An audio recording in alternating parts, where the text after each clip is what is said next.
Alhamdulillah kita telah hampir melewati pertengahan bulan Sya'ban, dan alhamdulillah hari Senin yang lalu kita semua disanggupkan, dimampukan untuk melaksanakan amaliyah salat nisfu Sya'ban dengan lancar, dengan baik, dengan penuh kebahagiaan. Dan setiap pengalaman salat nisfu Sya'ban ini selalu membekas sangat mendalam ya. Nah, izinkan malam ini saya melanjutkan dari pembahasan mengenai An-Nur ya, atau dulu di dalam bulan Sya'ban ini Pangarsa Abaos, guru kita semua memaknai huruf Nun dalam bulan Sya'ban sebagai An-Nur.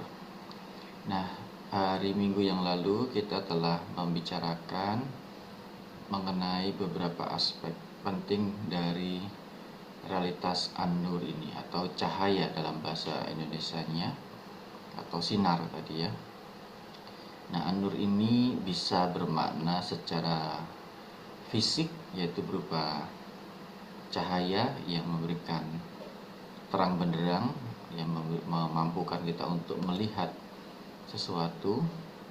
Juga An-Nur ini bisa bermakna hikmah, ilmu, pengetahuan, atau ilham, atau segala sesuatu yang secara spiritual ataupun secara rasional memberikan kita informasi, pengetahuan, ilmu, keterbukaan ya, atau pencerahan terhadap berbagai realitas atau pengalaman yang kita temui dalam kehidupan kita, dalam dunia di sekitar kita.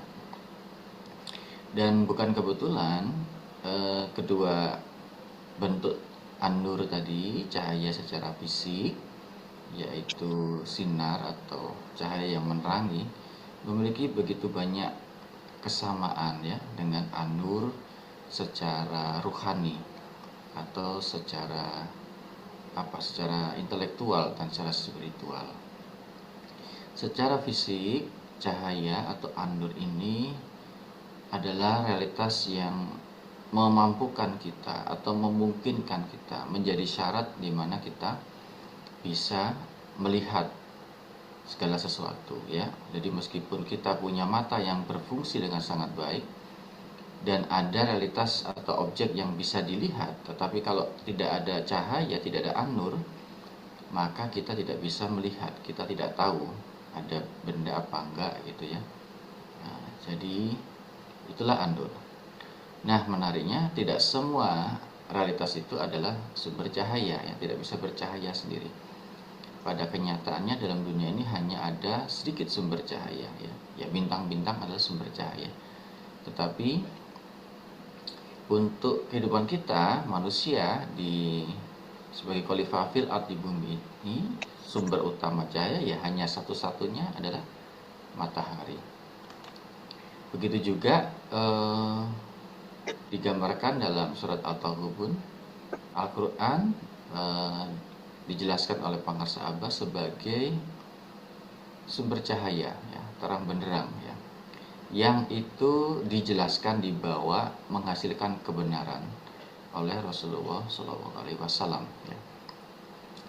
Dan seperti cahaya, Al-Quran tidak muncul begitu saja ya di dalam realitas yang kita pahami atau dalam benak kita, dalam pikiran kita, dalam hati kita, tapi hanya berasal dari satu sumber saja, yaitu dari Allah Azza wa Jalla saja. Nah, dengan keterangan inilah hati kita, pikiran kita itu bisa memahami realitas yang ada di sekitarnya gitu. Dan kita menjadi jelas dunia yang kita hadapi, menjadi jelas batas-batas perjalanan yang kita tempuh gitu ya, bahkan menjadi jelas diri kita sendiri ini. Nah, jadi cahaya ini memberikan sesuatu pada pikiran kita, pada hati kita tentang sesuatu yang perlu kita pahami, perlu kita mengerti, perlu kita waspada ya, dan menciptakan kepastian dan ketenangan, dan juga akhirnya keselamatan ya. Kalau kita bisa memahami, melihat sesuatu, pasti keselamatan itu akan terjadi. Tapi kalau gelap gulita, kita tidak bisa melihat, dipastikan akan mengalami kecelakaan, musibah, atau hal-hal yang membuat kita itu celaka. Nah, ada hal lain yang juga sangat penting di dalam an-nur atau cahaya itu adalah bahwa cahaya secara fisik ya, bukan hanya memampukan kita untuk melihat atau memungkinkan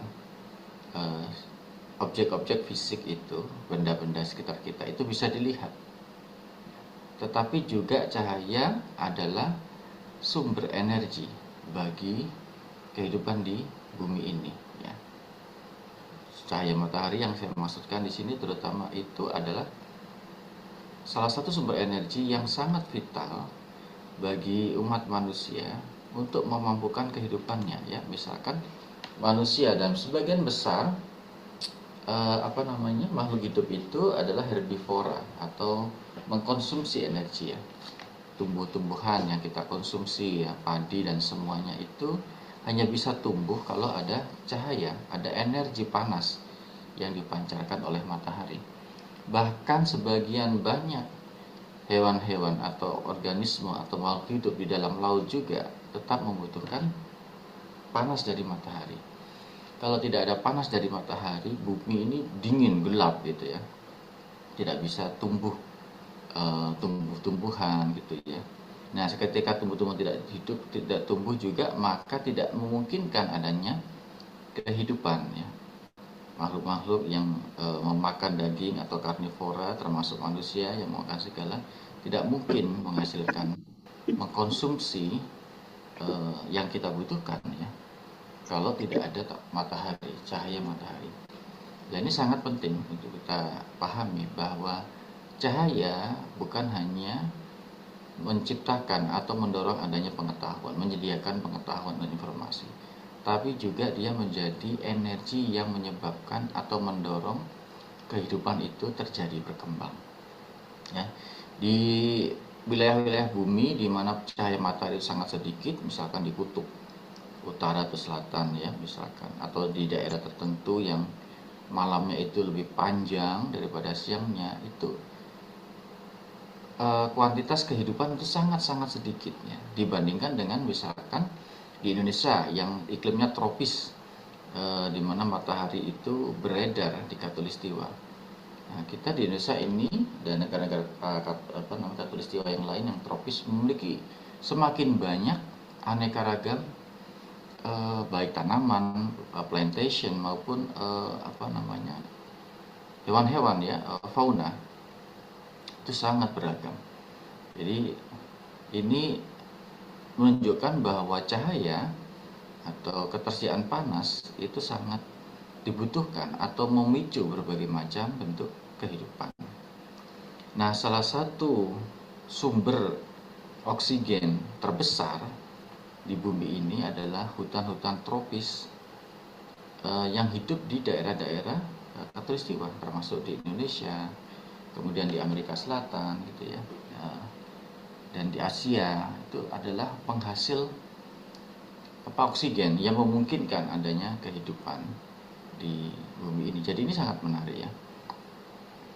Secara ruhaniah juga, secara intelektual, hal yang sama juga pada cahaya yang sifatnya ruhaniah. Al-Quran sebagai petunjuk, sebagai cahaya, bukan hanya memberikan ilmu, keterangan, petunjuk, guidance itu apa? Ya, petunjuk ya, pembimbing ya.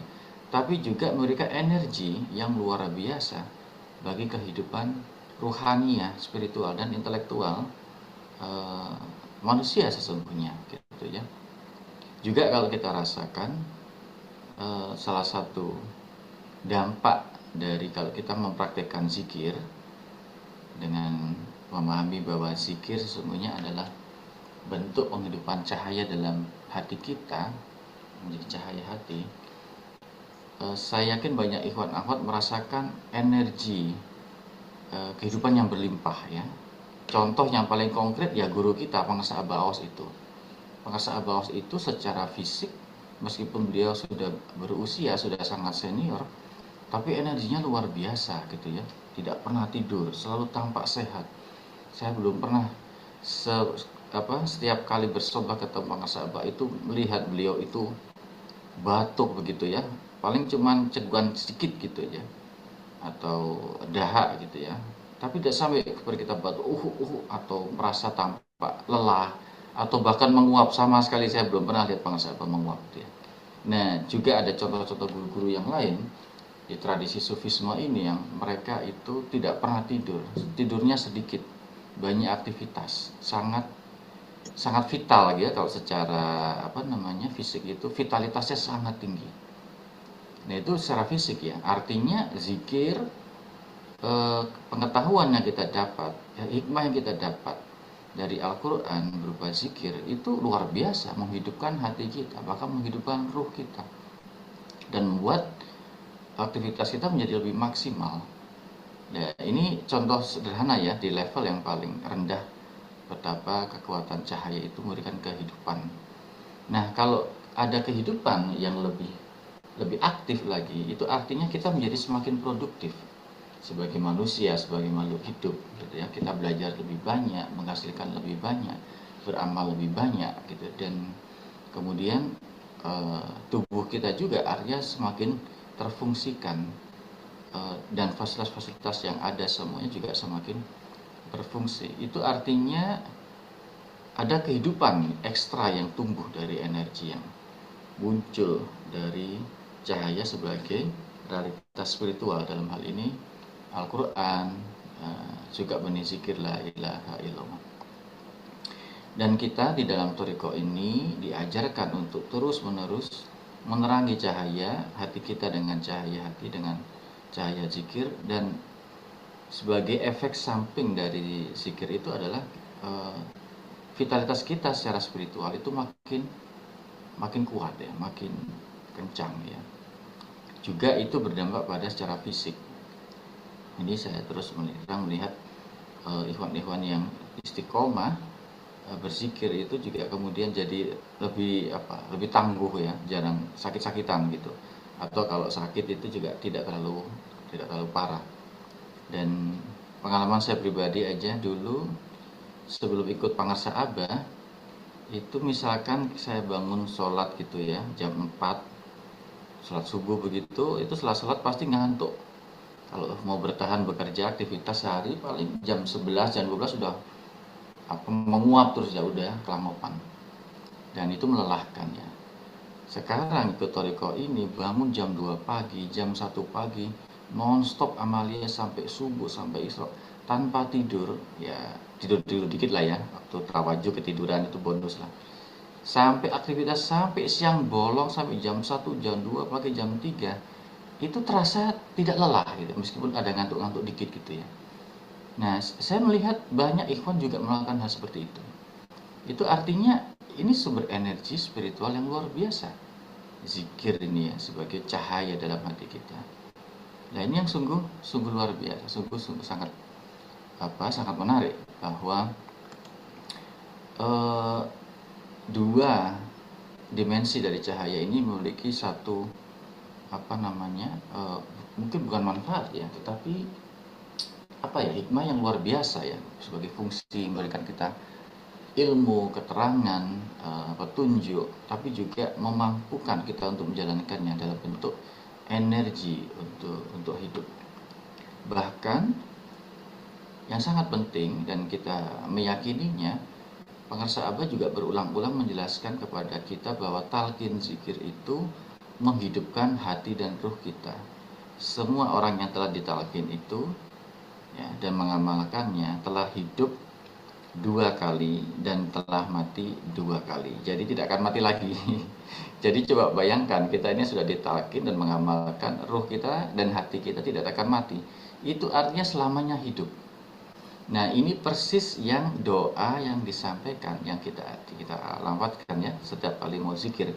Ilahi anta maksudi waridoka malubi a'tini mahabbataka wa ma'rifataka wa a'tini ma'aka abada. Coba bayangkan ya, kehidupan yang alami, yang langgeng, yang selamanya menempel bersama Allah. Jadi bagi kita tidak ada kematian ya.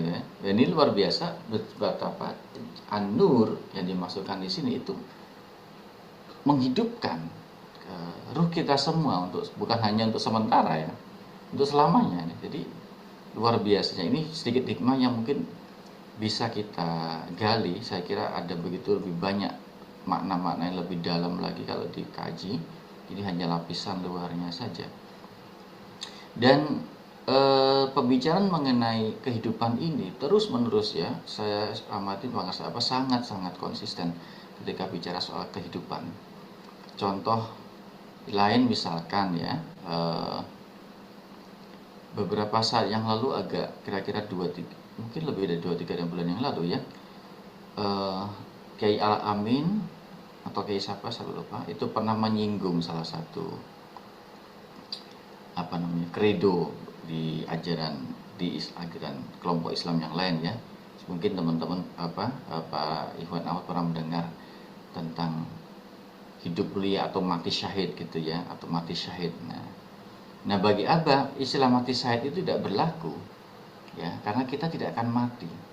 Kita semua hidup syahid ya, akan hidup terus. Nah ini kan menarik ya, bahwa konsep kematian itu tidak dikenal di dalam thariqah ini ya. Kita yang kenal ya hidup aja.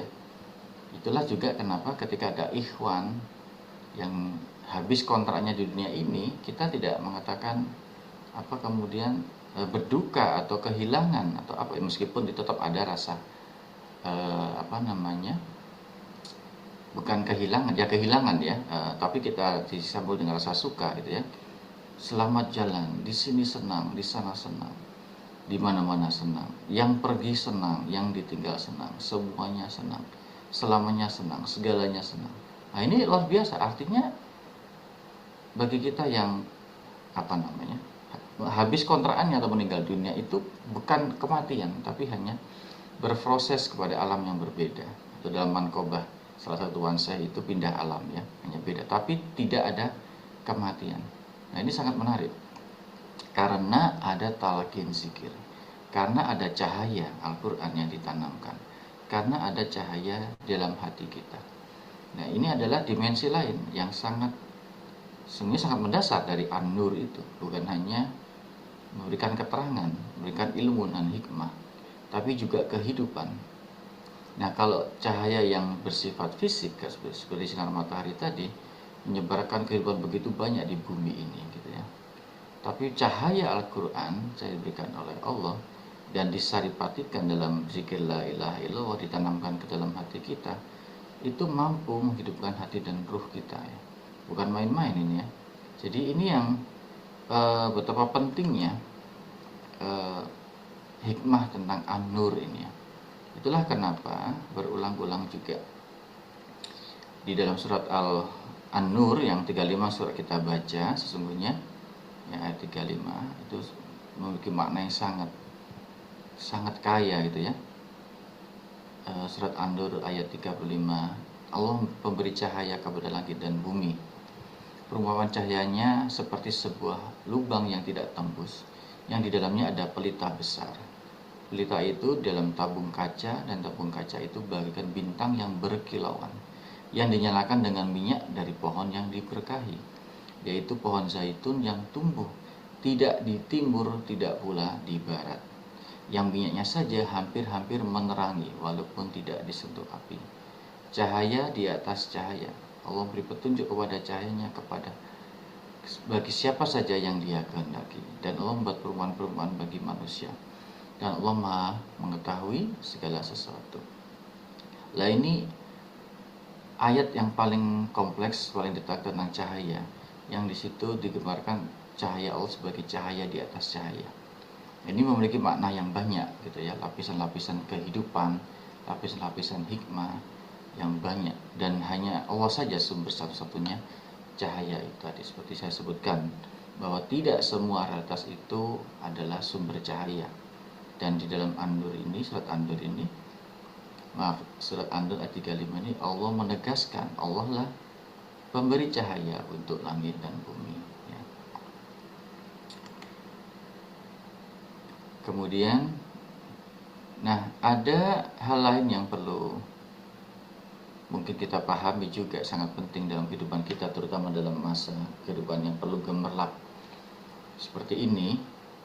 Di dalam surat An-Nur juga Allah memperingatkan kita dengan berbagai macam, mungkin yang kita sebut atau yang saya sebut dengan cahaya-cahaya palsu gitu ya. Cahaya-cahaya palsu itu berarti cahaya buatan ya, kayak kita bikin lampu gitu ya, kira-kira itu adalah sesuatu yang menerangi tapi memiliki sifat dan karakter yang sangat berbeda. Di dalam surat An-Nur ayat 39 Allah menerangkan, dan orang-orang yang kafir berbuat mereka seperti fata morgana di atas tanah yang datar, yang disangka air oleh orang-orang yang daga. Tetapi apabila datangi, tidak ada apapun di sana. Didapatinya ketetapan Allah baginya. Lalu Allah memberikan kepadanya perhitungan amal-amal dengan sempurna, dan Allah maha cepat perhitungannya. Nah, ini menarik ya. Dalam ayat ini katakan perbuatan orang-orang kafir itu seperti fata morgana.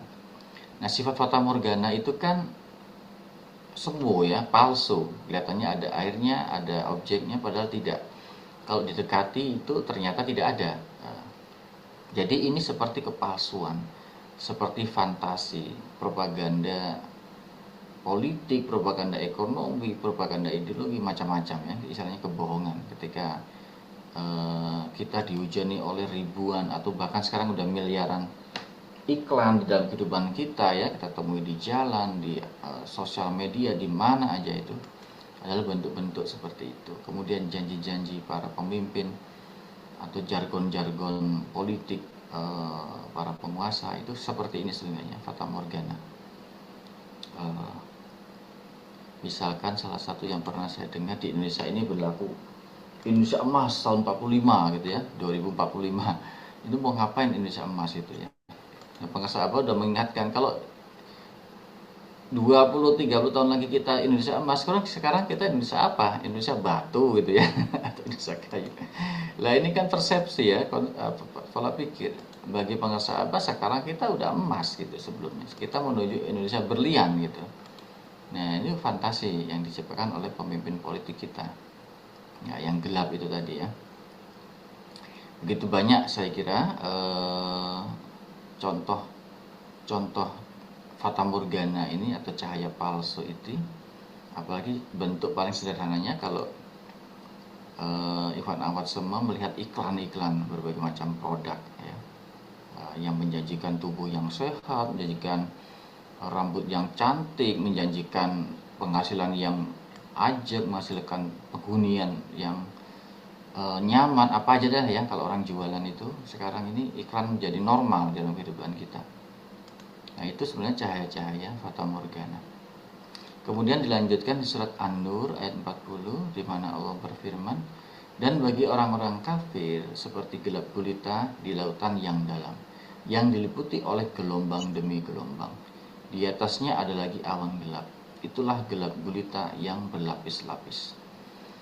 Atau dulumatun ba'duha fauqa ba'din. Apabila dia mengeluarkan tangannya hampir tidak dapat melihatnya. Barang siapa tidak beri cahaya atau petunjuk oleh Allah, maka dia tidak memiliki cahaya sedikit pun. Nah, ini menarik ya. Jadi kalau dalam surat An-Nur ayat 35 tadi itu ada nurun ala nur atau cahaya di atas cahaya. Di ayat 40 ini An-Nur ini ada dulumatun ba'duha fauqa ba'din, gelap gulita yang berlapis-lapis. Nah, sesungguhnya ini yang terjadi dalam peradaban kita ya, gelap gulita yang berlapis-lapis ini, di mana peradaban kita itu sudah tidak tahu lagi cara menyelesaikan masalah yang ada ya. Misalkan di Indonesia ini problem korupsi aja ya, dia habis-habis ya, karena problem yang berlapis-lapis. Dan berbagai macam masalah yang bertumpuk-tumpuk ya, satu masalah menciptakan masalah yang lain gitu ya. Jadi ini contoh lain adalah ketika berulang-ulang pengarsa Abah menyampaikan betapa anak kecil, anak SD di sekolah-sekolah kita itu sejak kecil sudah diajarkan menggunakan seragam putih merah gitu kan. Nah, ini adalah bentuk itu tadi kegelapan yang berlapis-lapis, sehingga wajar kemudian mereka tidak dididik untuk mencintai tanah airnya, tidak dididik untuk berdedikasi gitu ya, berkhidmat pada tanah airnya, dan sibuk dengan urusan sendiri. Belum lagi kalau kita bicara demokrasi kita ya, wah semrawut ya, ada partai, ada pemilu, pokoknya carut marut ya. Dan ini kebetulan saya juga mengamati peradaban-peradaban besar kayak di Amerika ini, presidennya yang sekarang lagi troublemaker ini, si Trump ini, mereka punya jargon besar ya, MAGA namanya, Make American Great Again gitu ya. Tapi yang mereka hasilkan kemudian begitu banyak kekacauan, huru hara, dan ini mengancam perang sana sini juga. Nah ini sama ya, jargon-jargon itu adalah Fata Morgana yang tadi digambarkan oleh surat An-Nur ayat 35. Dan sebenarnya kehidupan modern kita ini sekarang juga misalkan janji-janji tentang AI gitu. Jadi bukannya saya tidak discourage untuk penggunaan AI, tetapi juga AI adalah produk industri juga yang memiliki janji-janji yang berbahaya juga sebenarnya. Nah ini adalah itu tadi ya, Fata Morgana yang dibayangkan dalam surat An-Nur ayat 35 yang menciptakan kegelapan di atas kegelapan. Semoga Allah melindungi kita, mengeluarkan kita dari kegelapan dan menyinari kita dengan cahaya demi cahaya seluruh hati kita, sehingga kita mendapat ilmu selalu, mendapat keterangan dan menjadi hidup. Semoga Allah berkahi semuanya, segalanya selamanya. Amin. Amin. Amin. Alhamdulillah. Alhamdulillah rabbil alamin. Iyyaka na'budu wa iyyaka nasta'in. Shiratal ladzina an'amta 'alaihim ghairil maghdubi 'alaihim waladdallin. Terima kasih. Wassalamualaikum warahmatullahi wabarakatuh.